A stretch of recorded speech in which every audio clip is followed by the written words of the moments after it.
Good morning, everyone. Welcome to the Fell Mirowitz Center program today with Anita Manion. Anita is a PhD and an assistant professor of political science at the University of Missouri, St. Louis, and political analyst for KSDK News. Anita has been recognized with several awards, including the Excellence in Civic Engage Award, Women's Trailblazer, and the Chancellor's Award for Excellence.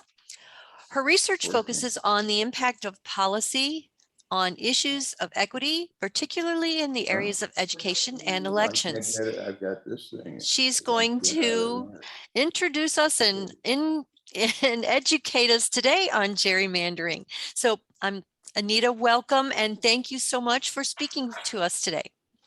Good morning. I'm so glad to be here with you. So I'm going to go ahead and share my screen, but my intention is to give an informal presentation about the census and gerrymandering and its impacts in Missouri and St. Louis and in the country. And then also just talk about some current issues that are happening in politics. And then I'm going to leave lots of time for Q&A. So I'll go ahead and share my screen now. And everyone can see that? Yes. Excellent. Okay. So as you know, and hopefully you completed, the census took place recently in 2020, and it was a challenging census year for a number of reasons, including some lawsuits about what could be on the census, some concerns that immigrants and others had about responding to the census. And then, of course, just like everything else, COVID made it really challenging. And so we got the results a little later than we usually do, but we do have those.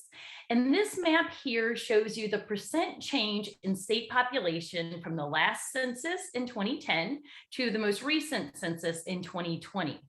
So what you can see here is that the Midwest, the Northeast lost or didn't gain much population, right? So these yellowish, beigeish, whatever we want to call these areas, gain less than 0%. So that means they lost population.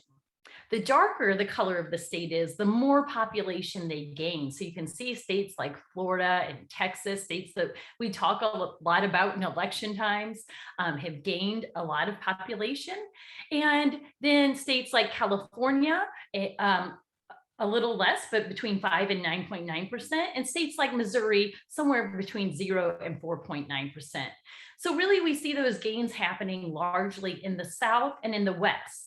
Now, if you think about electoral college maps, which we're going to look at, and where red states and blue states are, you might have an inkling of what this means for national politics. One thing that we got affirmation on with the census is that the share of the US population that is white has continued to diminish. And part of that is because we have now given more options, including like a more than one race option.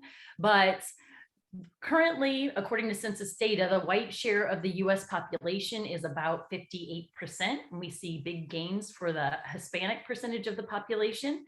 That's one reason you hear a lot about them, the Hispanic population in politics. We heard a lot about them in the 2020 presidential race as a very key group that both parties are trying to capture. So this, I know it's hard to read, but if you look at the yellow boxes, that's what I'm trying to highlight here. This is the percentage that each state gained in population from 2010 to 2020. The biggest one is Utah. They gained over 18% population, followed by Idaho, Texas, North Dakota, and so on. The average here is this line, which is 7.35%. We see Missouri down here at 2.77% gain, so well below average. We see Illinois at an actual loss.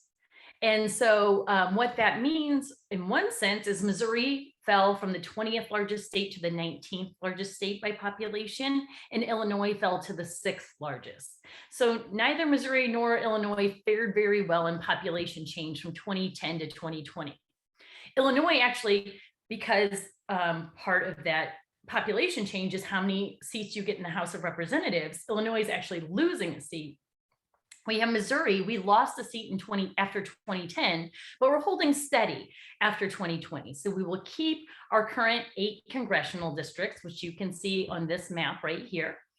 And the red numbers are Republican held seats. The blue are Democratic held seats. So you can see that currently in Missouri, we have 8 seats in the House, 6 Republican and 2 Democratic.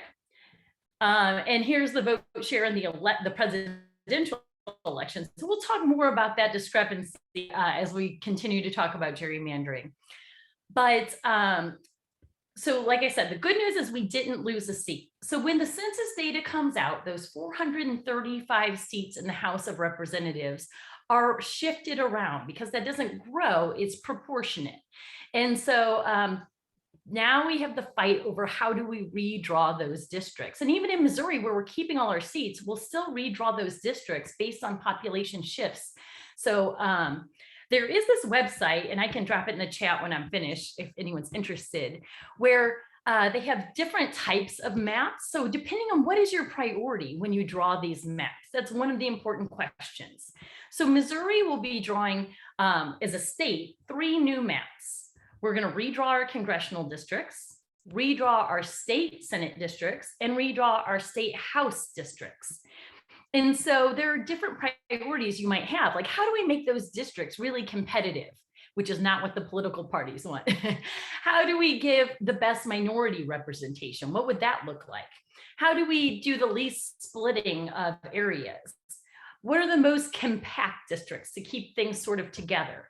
So there's lots of different ways that you might think about drawing those districts. But because the drawing of those districts is left to politicians, their key consideration in drawing them is how do I get my party the biggest advantage, right? Okay, so when we look at redistricting in Missouri, based on the census data, what we found out is the first district was among the top 10 nationally in declining population. That's not the top 10 you want to be in. So I don't know, anyone here in the first district, that would mean that you're represented by Cori Bush, formerly Lacey Clay. So any first district folks? And then the first district has this declining population. So it went from this number in 2010, 748,000 to 714,000 in 2020. So this first district was redrawn in the 1960s to intentionally make it African-American majority districts. And that was a bargain between conservative Republicans, Democrats, African-American lobbyists. So that was established in the 1960s. And it's the only district in Missouri with a plurality of Black voters. And so this population loss will mean that those boundaries for the first district have to be redrawn. And it will probably go into some more suburban white areas. Now, the first district will still be a Democratic district, but that will change its boundaries. Currently, the only member of Congress from Missouri who is African-American is, Emmanuel Cleaver, and he represents the 5th district over in the Kansas City area. The 1st and 8th districts are more than 40,000 citizens or residents short of the federally required population. So those have to be redrawn to include more residents. And so that means all the districts in the state will be redrawn. The 3rd district, so if anyone lives in the St. Charles area, that saw the biggest growth in the state. So the 3rd district went from 748,000 residents to 804,000. So that's a huge increase. What we did find in the 1st district is that a lot of the loss of population was African-Americans and a lot of African-American families who moved to the county, St. Louis County or other counties because of the schools in the city and crime and other concerns in the city. And so if the 1st district wants to grow that population again, those are some things they're really going to need to address. The 2nd district where I live, so if Ann Wagner is your representative, you live in the 2nd district like me, the 2nd district hasn't sent a Democrat to Congress since 1990, which is Joan Kelly Horn. But Ann Wagner did face strong challenges in 2018, where her margin was only about 4%, and 2020. So that's an area that when the Republicans who control the Missouri state legislature, because that's who draws our congressional districts, when they draw those, they're likely to draw the 2nd district, which includes like parts of Webster Groves, Brentwood, but it also goes into some Jefferson County and some St. Charles County. they'll probably expand that to be more solidly Republican. So draw those districts so they go more into maybe the Jefferson County and St. Charles areas. Then, so the Missouri State Legislature draws those congressional districts that we've been talking about. Then we have our state legislative districts. So in 2018, Missourians, it was on the ballot, and we actually passed Clean Missouri, which was an amendment to change the way those districts are drawn, the state legislative districts. And that would have had a nonpartisan demographer and commission drawing those districts. Well, our state legislature did not like that measure that Missouri voters approved. So in 2020, they put another ballot measure on the ballot, which was a bit, I think, confusing to a lot of voters. I heard from a lot of people who were confused because it had some minor ethics changes in there, but what it did is it overturned that nonpartisan redistricting and put it back into the hands of these commissions that we've had in the past. So how the state legislative districts are drawn is you have these commissions made up of an equal number of Democrats and Republicans, and you have to get a majority to agree on the map. So how likely do you think it is that you get some Democrats saying, yeah, I like the Republican map, or Republicans saying, I like the Democratic map? Not very likely. And so what consistently keeps happening with those commissions is that it goes to a panel of judges because the commission gets gridlocked. So that's who generally draws our state legislative districts in Missouri. Ultimately, it's drawn by a panel of judges because we can't get a majority to agree on how to draw them. So why is there such push and pull, and why is this such a political process? So redistricting is just a normal process that you could have a computer do just based on population shifts. But when you have political actors making these decisions, we get into the area of redistricting that we call gerrymandering. So I think that this illustration is a good example of it, and I'm sure you have a general idea of what it means, but this is, a make-believe district, a make-believe state that has 50 people, 60% of them are blue voters and 40% are red voters. So if we had redistricting that proportionally reflects the voters in the states, you would have this perfect representation. 3 districts would be majority blue and 2 districts would be majority red. That would be perfect representation. That is not what we have in this country. So another way it could be drawn is compact but fair. You can draw those districts where the blue folks win every district. And so for that state, maybe there would be 5 blue representatives and the red folks would have no one representing them. And then you can do what our maps look like, which is neither compact nor fair, and draw these in really kind of wonky ways to get the people you want in your district. So in a way, gerrymandering lets the politicians select their voters rather than the voters selecting their elected officials. And so this is when boundaries are just drawn with the intention of influencing who gets elected and putting partisan concerns ahead of everything else. And this year is the first time that we're doing redistricting since the Supreme Court ruled that gerrymandering for party advantage cannot be challenged in federal courts. So it is illegal to gerrymander to disenfranchise, say, like racial and ethnic groups.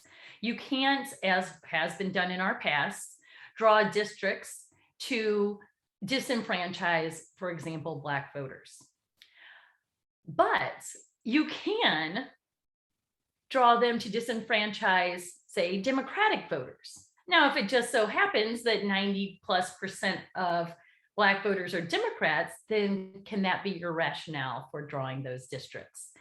And so it will be interesting to see, this still happens. North Carolina had some of their redistricting thrown out in the last cycle, and a judge said they used surgical precision to disenfranchise Black voters. And so that is still occurring in the modern day.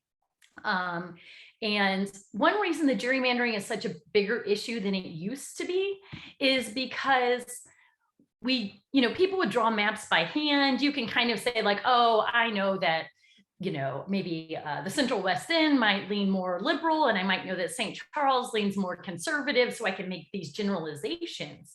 But now we have these algorithms and the granular level of data where they can literally find households. You might have people on your block carved out of different, so they can really, really get into the granular level of gerrymandering. So an example of, do we have that perfect proportional representation, is that in Missouri in 2020, Trump got 57% of the vote and Biden got 41%. And that's pretty similar to the other statewide elections. So we can broadly say right now in Missouri, that's sort of 57% Republican, 41% Democrat voting.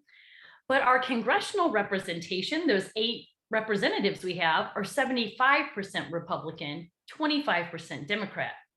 So we wouldn't say that we have that perfect proportional representation in Missouri, and that would largely be because of gerrymandering.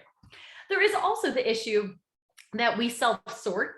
So liberals tend to live in certain places and Republicans tend to live in certain places. And so that makes it easier to do that gerrymandering, but it's still a very intentional process. So I have a few examples here for you. If you look here, this is Texas. They have a map that they've proposed.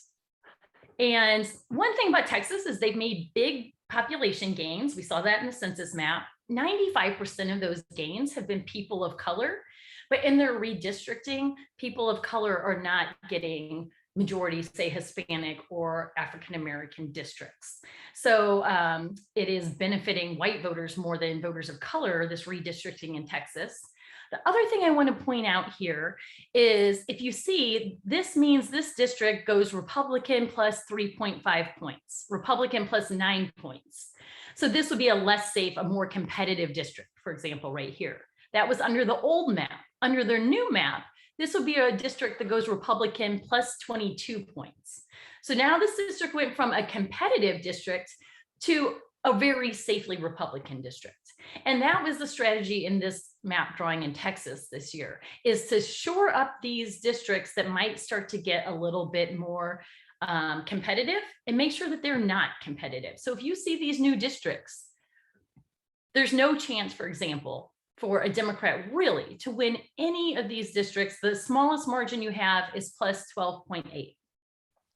Now, if you see here, they did let some districts get more Democratic, but those are ones that were hugely Republican. So they still have these big margins.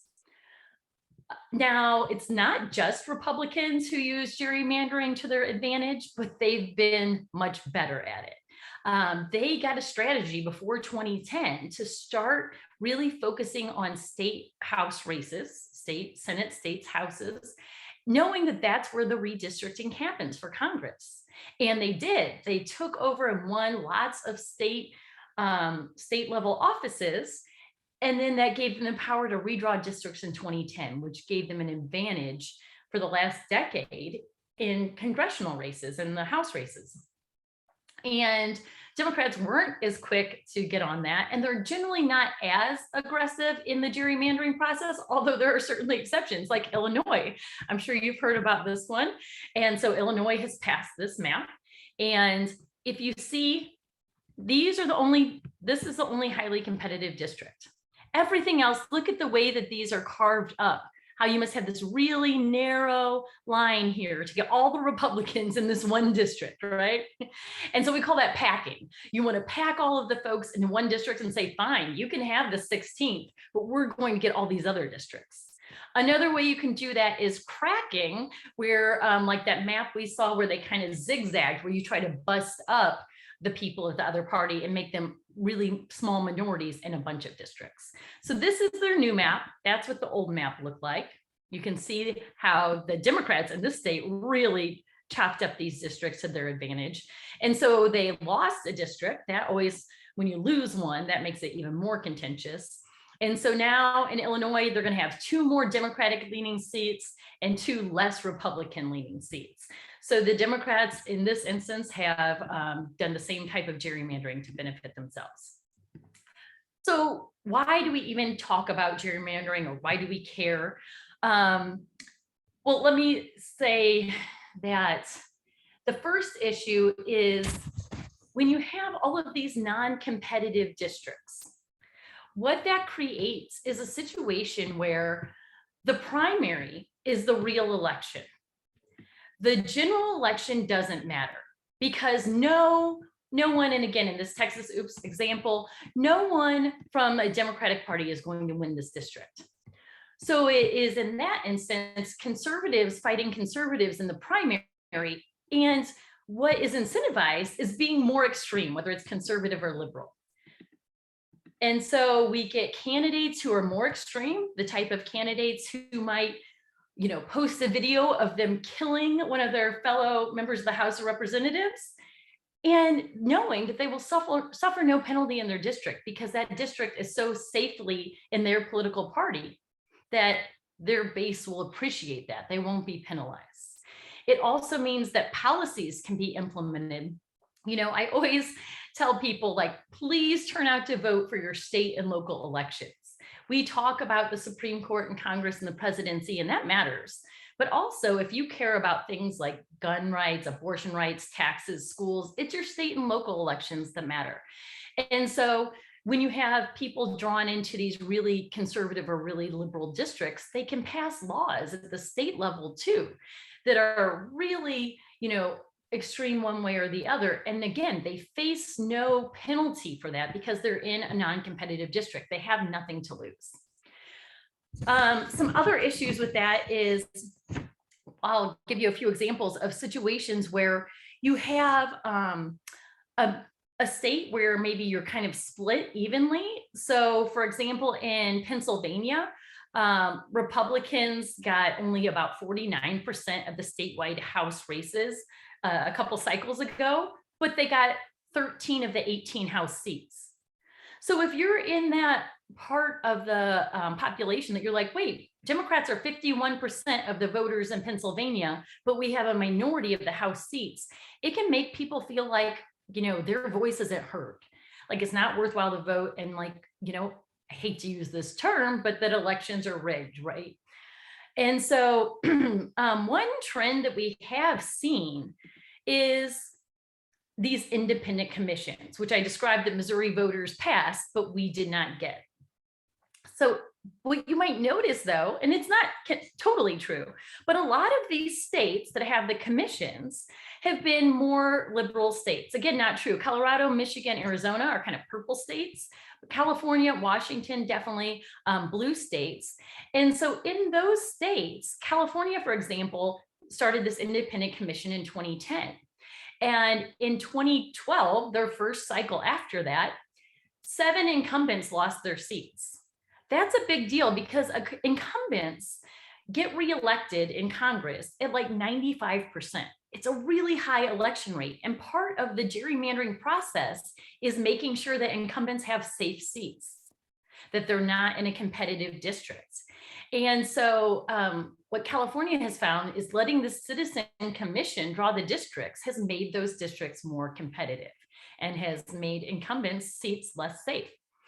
So what you see here is that in the red states, that means that the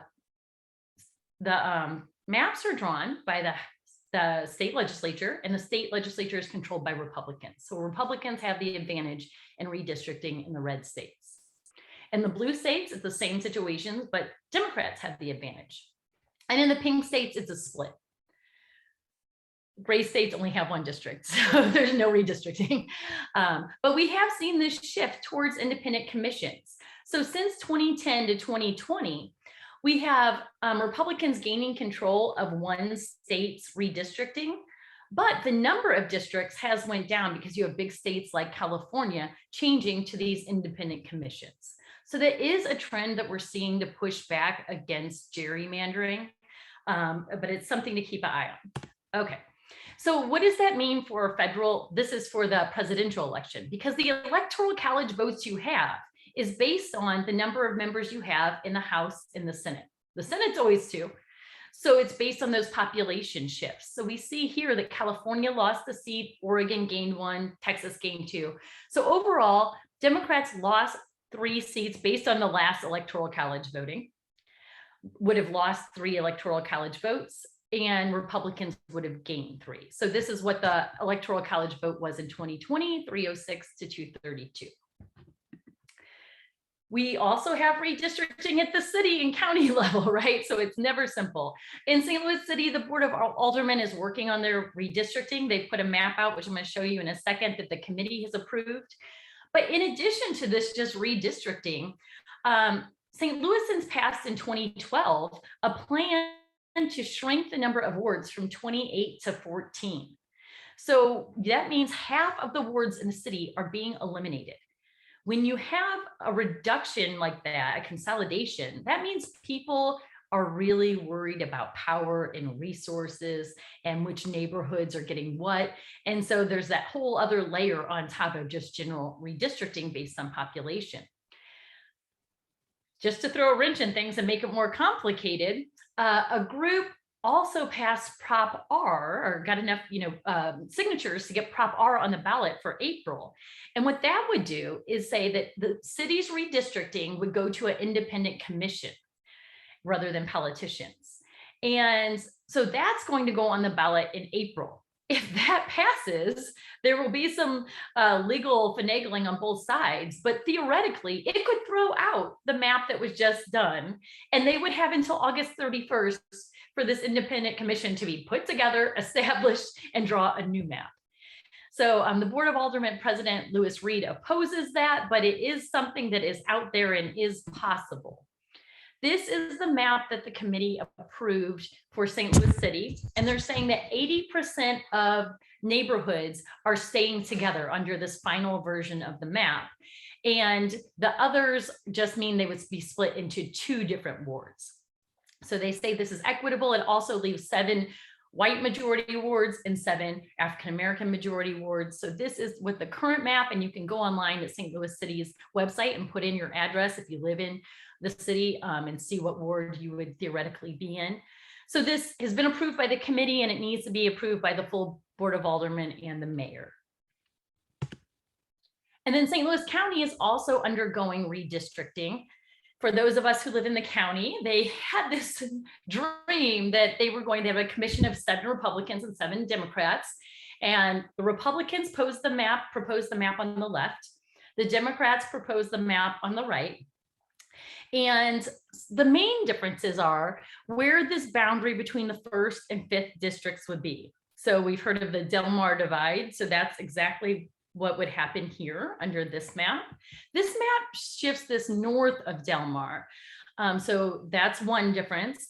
Another difference is how Meacham Park, which is a majority African-American area, where that is placed. Is it in the 5th or 3rd district? The 3rd district is currently held by Tim Finch. This is his home. And so they drew his home right here on the border, so he would still be in that district. And the Democrats said that based on population shifts, they need to draw the border here, which would draw Tim Finch out of that district, which was really kind of one of the big sticking points. So bottom line is they didn't come to consensus, and this is going to also be drawn by judges. Very quickly, I'm just going to take a few more minutes and talk about, so where do we stand more broadly in our country right now? So President Biden is at a low time in his approval ratings. I'm sure you're aware of this. So this is his disapproval. I wanted to put that in context for you though. So that's as of today, and this is from 538. So they do a poll of the average of polls. So these are all different individual polls, and which I encourage you to do. Don't put too much stock in just one poll. So they average those polls and come up with a number. And to put it in some context here, so the green line is Joe Biden's approval rating 316 days into his presidency. I literally pulled it this morning. And the dark line is the other presidents at that time. And so you can see, other than Donald Trump, who did have a lower approval rating at this point than Joe Biden, other presidents generally had a higher one. So George W. Bush, he was coming out of September 11th, had a very high approval rating right there. But you can see though, with kind of the pattern, Trump going down, sort of even this Obama pattern is pretty similar to Biden's, but his ratings are lower right now than other presidents have been at this point. Why is that? Well, we saw a big dip after the Afghanistan withdrawal, but right or wrong, Americans don't usually hang on to foreign policy issues for very long. Once it's off the news, we tend to forget about it. But it's the domestic issues that are affecting Biden. Probably a lot of us, had that hope about vaccines and being back out in the summer, and then Delta came, and then maybe we're feeling optimistic with boosters again, and now we have this new variant. And so where Biden's approval of handling COVID was pretty high in April, it's continued to go down. The economy also, he's lost ground in that. So those are two big things that are affecting his approval rating. You might be feeling this when you go to the gas pump, right? How much does gas cost? An arm and a leg. To be a little bit more specific about this is as of this morning, according to AAA, the national average for gas is about $3.38 a gallon. In Missouri, it's about $3.01 a gallon. And even though a president does not have a lot of control over the gas prices, they're ultimately the ones who are held accountable. You don't have control over a variant either, but you're the one in office. Americans look to you and they hold you accountable when things are feeling bad or going wrong or prices go up. Now, why are gas prices so high right now? One reason is we've gotten back to driving and traveling as we kind of see the pandemic moderating. Do you remember a year ago when there was hardly any traffic? And now it's sort of back to normal. So supply has gone up, and there's been interruptions in supply through supply chain and also production. And so when you have demand up and supply down, prices increase. And this isn't just happening in the US, there's this shortage globally. So, the administration tried to get OPEC to increase production. They haven't. Biden is tapping into our strategic petroleum reserves, as are the UK and India. So they're trying to do this coordinated, putting these, hundreds of millions of gallons of petroleum into the market to try to drive down prices. But it's not certain that that will be very effective. Economists actually don't think it'll be very effective, but it signals to the public we're trying to do something. So this is, a big issue that's happening right now. If you lived through the Carter administration, you know what an energy crisis can do to a presidency. So this is not good for Joe Biden or the American people. And among young people, they're pretty frustrated with Joe Biden. You can see this big dip down. And one of the really important issues to them is climate change. And so when you talk about increasing oil supplies, then that, some people say, well, that goes against what should be a climate change policy. So the sort of counter to that is the new Build Back Better plan that they're trying to get passed with lots of climate change things. So back to why do we care about Biden's approval rating? Well, this really affects the 2020 midterm election. So gerrymandering is a fact. It's likely that the Republicans will gain control of the House either way. You can see here that if job approval ratings are below 50%, the party in control usually uses 37 seats on average. And if you have approval ratings above 50% for the president in a midterm election, they still lose like 14 seats. So based on that, and based on the fact that we're redistricting this year and Republicans have a big advantage in that, it's likely they will gain control of the House. So this is the current House lineup: Republicans 212 and Democrats 220. So Democrats have very few seats to lose if they think they're going to keep control of the House.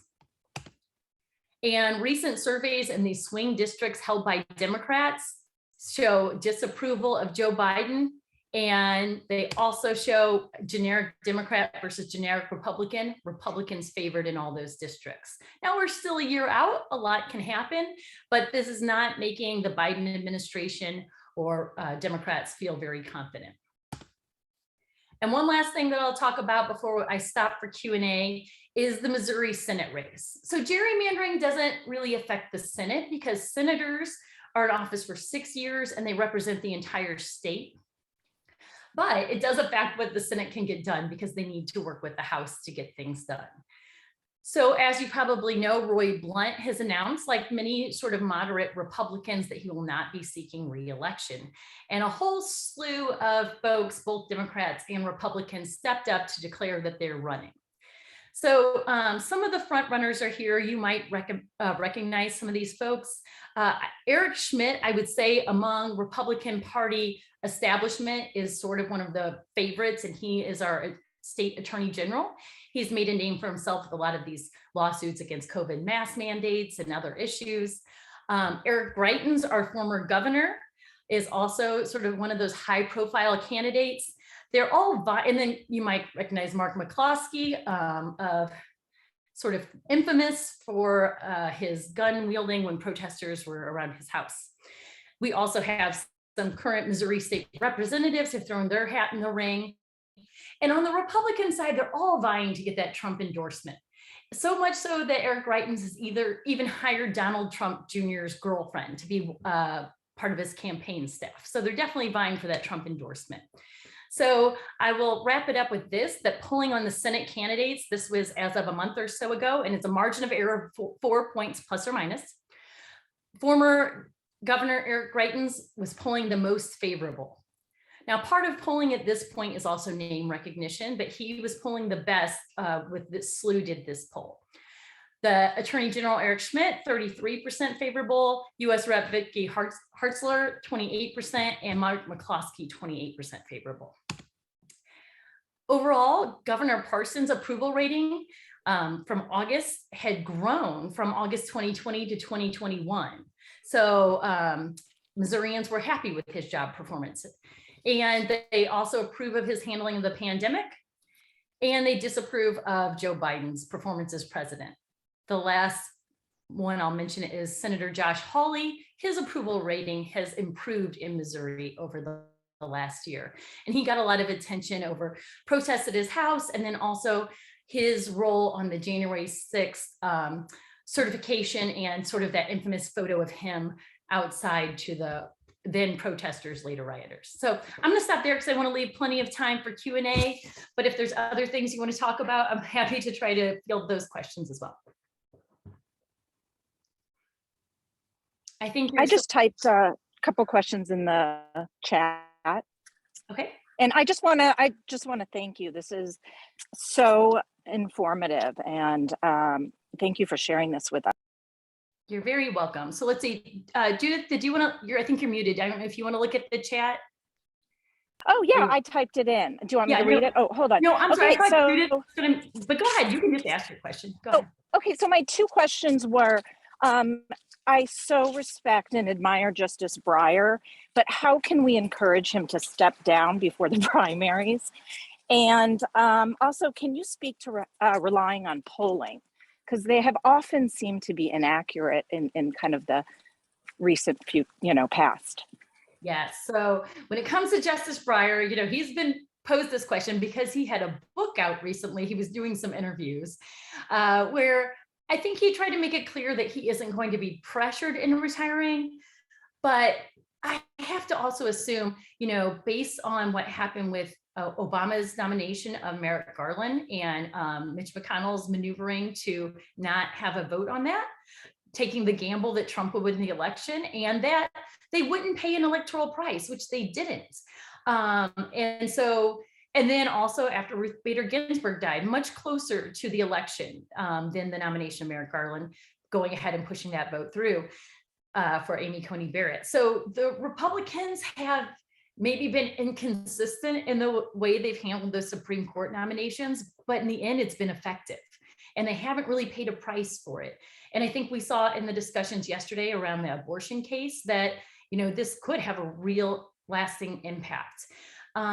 So I think that Justice Breyer is watching that, and I think that he is probably going to make that informed decision, but I think he wants to both feel and give the appearance that he's not being pressured into it. But I suspect he will step down. And then the second question on polling numbers.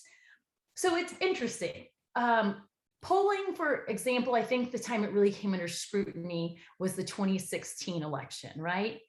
And if you look at the national polling for the 2016 election, it basically said Hillary Clinton on average will win by about 3%. And that's what she won by. But that's not how the Electoral College works. So what you need is quality state level polling. And some of the swing states, we didn't have very quality state level polling. So that was one problem. And part of the reason for that is polling used to happen through landlines.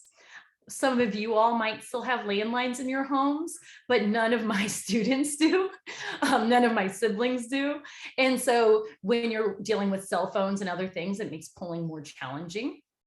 It also gets very expensive. And we don't pay attention to things like margin of error, or we think if there's a 75% chance that Hillary Clinton will win, well, then she's going to win. Well, that means 25 out of 100 times you run that simulation, Donald Trump wins, right? If you told me there's 25 poison M&Ms in this bowl, I'm not going to take one of those M&Ms, right? That's too high of a percentage. So I think we don't interpret polling well all the time either. We don't pay attention to that margin of error, or just to the fact that it's a probability, not a guarantee. When it comes to polling on issues, our polling is better. We have national organizations who do that polling, and they do it consistently over years and get very similar results. So you can look at Gallup and Pew, who will ask the same question month over years, and they get consistent results. So we can be more confident in that. We have a couple more, but I want to ask the question. A couple of them came up. Will the PowerPoint be shared so that we can? I'm happy to share it. Okay, maybe we can turn it into a PDF. I can do that if you want to share it with me, and then I can share it with everyone. Yeah. Okay, that sounds great. No problem. I'll do that. Okay, thank you so much. We do have a couple more questions. Mary says, is the governor in favor of sports betting? And then we have another one from Bill, another couple. You know, I actually don't know the governor's particular position on sports betting. I'm not sure. We could try. I could try to look. Email the PowerPoint. I'm not certain on that one. Polling 2016 was, we had something, they poll, they weight the polls based on things like political party, gender, race, age. But in 2016, for the first time, we had a real distinction on voting preference based on educational attainment. And they hadn't weighed the polling for that. So that's one of those lessons learned, as we see our polarization is changing. So that's one of the changes they made to polling. And Bill Livingston has, your slide showed Greitens with the highest approval rating of the potential candidates, but also the highest disapproval rating. He therefore appears the most controversial. What does that mean going forward? I think you're exactly right, Bill, on that. He is the most controversial candidate. I think secretly in their heart of hearts, if you were talking to like the Missouri Democratic Party off the record, they would tell you that they sort of hope he gets the nomination in a Todd Aiken sort of way. If you remember Claire McCaskill's opponent, who said that women's bodies can respond to legitimate rape, which was a very controversial statement at the time. You know, if he said it today, maybe the late Todd Aiken might get away with it a little more. But yeah, so I think the Democrats think that Eric Greitens does have a lot of baggage that might give them a chance in a statewide election. But, you know, he has that name recognition. He is very tied to Trump. I think the Republican Party does not want him to be their nominee because of this sort of controversy, but we will have to see what happens. Nancy Price, go ahead. I think that Senate primary debates could be very interesting in Missouri. And then Nancy Price, wouldn't you guess he would be in favor of sports betting? Let's him lower taxes, one of his favorite things.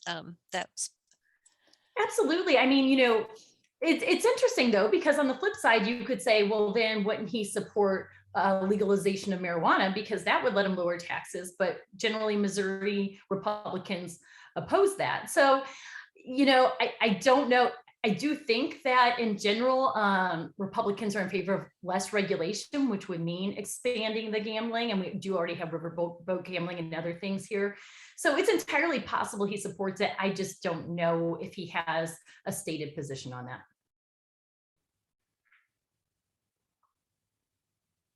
I'm not seeing any. John, go ahead. Yeah, I've got a couple of questions. First of all, do the Republican, do the Democrats have anybody with really good name recognition to run for Senate in opposition? I just don't see. It's all talk about the Republicans, and I don't see anything on the Democrats. And my second question, if we could just, is as a liberal-leaning independent, is there any hope for compromise within the near future, or are we going to be so gerrymandered into two opposite poles that we're never going to be able to find anybody who was willing to compromise with the other party and make a decision? And who's somebody that's a patriot, somebody that wants best for their country, or their their people that they represent, as opposed to wanting doing something that appeals to their base so they can get reelected. John, I think that that is a question that many of us, myself included, are feeling. And, you know, I think it's unfortunate that we see folks who are more moderate on both sides, but in the Trump era, a lot on the Republican side, choosing not to seek reelection, or being penalized if you're someone like Mitt Romney or Liz Cheney, who takes, you know, what to them, by all accounts, is a principled stand, literally receiving death threats, being ostracized by their party, votes of censure, being kicked out of their state parties. That's very troubling.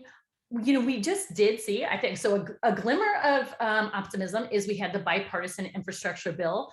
And I'm not saying what's in the bill, you know, weighing in on what's in the bill, but I'm saying we did see bipartisan votes in the Senate and the House on that. But the negative side is for Republicans, we're seeing people who voted for it literally getting death threats, their fellow House Republicans putting their personal information on Twitter so people can harass them. And that's members of their own party doing that. So that's not a very optimistic assessment on my part. I am generally an optimist, and I generally believe that people who run for office want to make a positive impact on the United States. They might have a different idea what that impact is than I do or you do, but I generally like to believe that. But this nastiness is so troubling. And the fact that there's not accountability for it by the political party establishments, like a censure or something that would have happened before, and that there's people are in their own party won't come out and speak against it. And the former president is still weighing in on these folks. I think it exacerbates that. So I don't have a lot of optimism there for you, other than to say, you know, I think that what we can do is continue to hold our elected representatives accountable, to encourage compromise. So gerrymandering does not encourage compromise, but to tell our folks that that's what we want to see. Contact your elected officials, you know, go to town hall meetings and tell them that this is important to you, that we do see compromise and bipartisanship. I think that, you know, a lot of the feedback about why Joe Biden was elected was because people were hoping that he could be a more unifying force. And I think that he would say, well, see, I got this bipartisan bill through. And I will say, I was worried I was going to have to tell you today that we were going to not be funded because the appropriations bills have to be passed by tomorrow. And this morning they did reach compromise and agreement to kick the can down the road till February. So there's some glimmers of hope, but I'm not entirely optimistic, John. I'm sorry. And then the question about Democrats for the Missouri State Senate race, you know, in 2016 and 2020, we saw just the Republicans run away with it when it came to statewide offices in Missouri. Now, there was a big hope with Roy Blunt retiring. They were trying to get, you know, former people like Jason Kander or Claire McCaskill, who came out quickly and said, we're not running. There was a lot of talk about Jay Nixon, like, could he be the Democratic savior? And he waited a while, but then he said, I'm not running. And so they do have a field of candidates on the Democratic side. Scott Sifton is probably one of the more popular ones, and you probably haven't heard of him. A Democratic nominee, Coons, who has military experience, just put out a video that if you didn't know it, you would probably think he was a Republican trying to appeal to Missourians. So we'll see, but definitely on the Republican side, they have the partisan advantage, probably the fundraising advantage so far in Missouri, and the name recognition. Marilyn Tyson had her hand up next, and then I see Norman after that. Norman? First, Marilyn Tyson. Marilyn, unmute yourself. Am I unmuted? Yes. What effect does all this illegal immigration have on this gerrymandering? So the census counts residents, not citizens. That was one of the questions under the Trump administration, is how that should be counted. So that, in theory, folks, whether they were here legally or illegally, would be counted in the census. But in actuality, there's really huge undercounting in the census, and communities of color, whether they're, African-American or legal immigrants or illegal immigrants, respond at pretty low rates to the census. So probably not a big impact. Norman, did you have a question? Yes, the current state of our political system and the churning that's going on. Do you have a sense that we might be in a state of change going on here that is leading us into a different form of politics than our country has ever been in before, particularly not just politics, but the attitudes of the people that is going to turn us into something different than we've ever experienced before? That's another good question, Norman. And I think, it's from a political science standpoint, we would say it's pretty clear that there's realignment happening in the parties. So, for example, my dad worked at Chrysler. He did not have a college degree. He was a white male, blue collar. And so at that time, he was a union Democrat, right? And at this point, folks like him, he passed away, so he doesn't have a political party at this point, but folks like him are largely, white working class Republicans. And so in a lot of ways, there's this realignment that is happening, both between the parties, so Democrats shifting to Republican or Republicans shifting to Democrat, so educated voters shifting to Democrat and vice versa.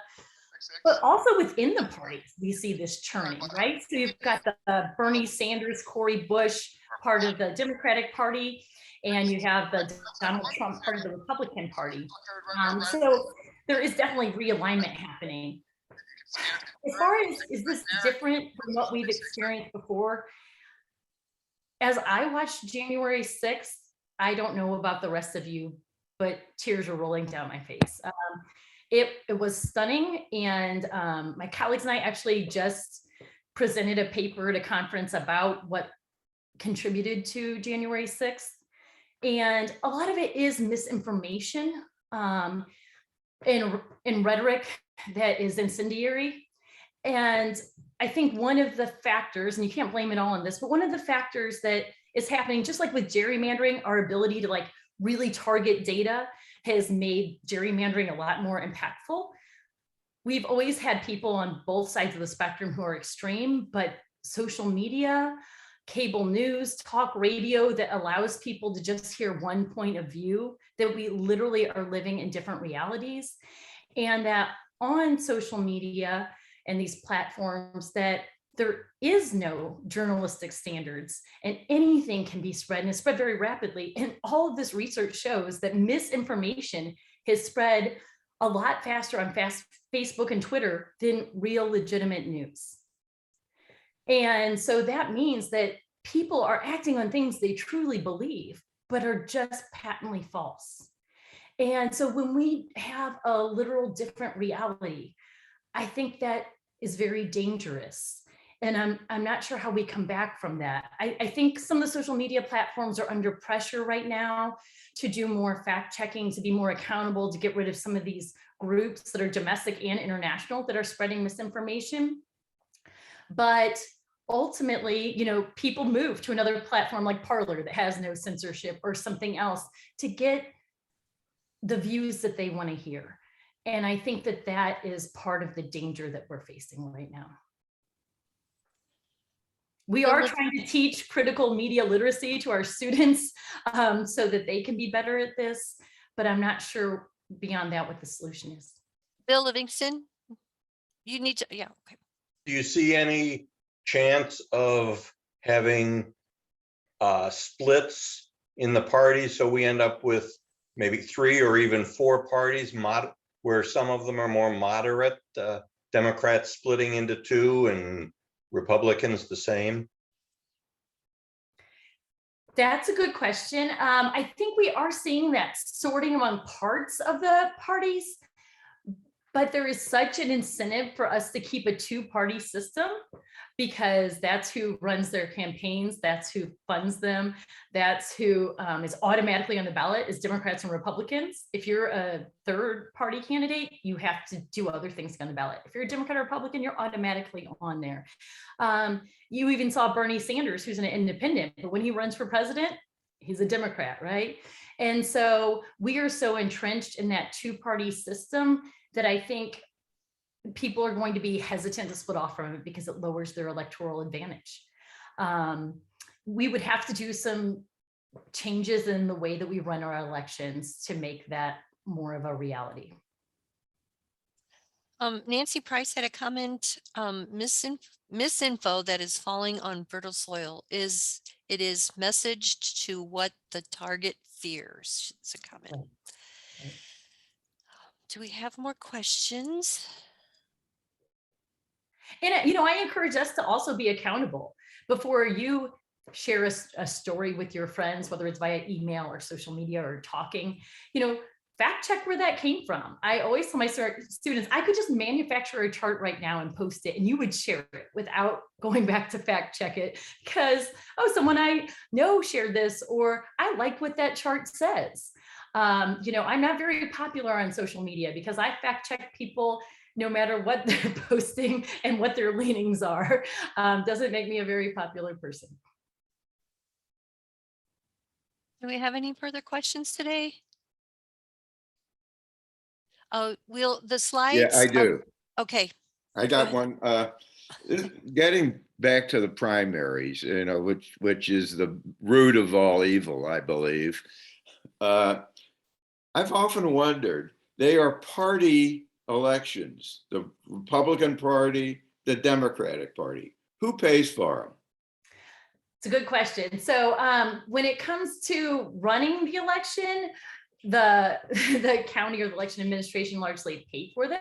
But yes, definitely fact check my slides, Nancy. But when it comes to how the party is, or how it's run, the party decides. So party can decide in Missouri, the Democrats could do a caucus and Republicans could do a primary election. So actually last year, our our Secretary of State, who is in charge of elections in Missouri, suggested that we move from primaries to caucuses to save that money. But it really lowers voter turnout. So if it were caucuses, then the parties would largely be dealing with it. But because it's elections, it comes under the election administration. Elections are very much underfunded. One of the things that saved a lot of states, including Missouri in 2020, were nonprofits and foundations who help fund elections. So if you want your elections to be run efficiently, advocate for more election funding. Yeah, but my question is that there's an expense to running an election, and the election is for the benefit of, especially if one party elected to have a caucus, which they would eventually pay for the meeting room or whatever it is. The state wouldn't, or the county wouldn't pay for that, but the county or the electoral body, whatever it is, of the pays the workers, prints the ballots, runs the machines. I don't think that's right. Yeah, I think it's a good point. And probably some third parties would make that same argument that there's a lot of inherent benefits to the 2 major parties that are built into our system in a lot of ways. I don't object to that. I just object to paying for it. I think I think those campaign funds that they gather ought to be used to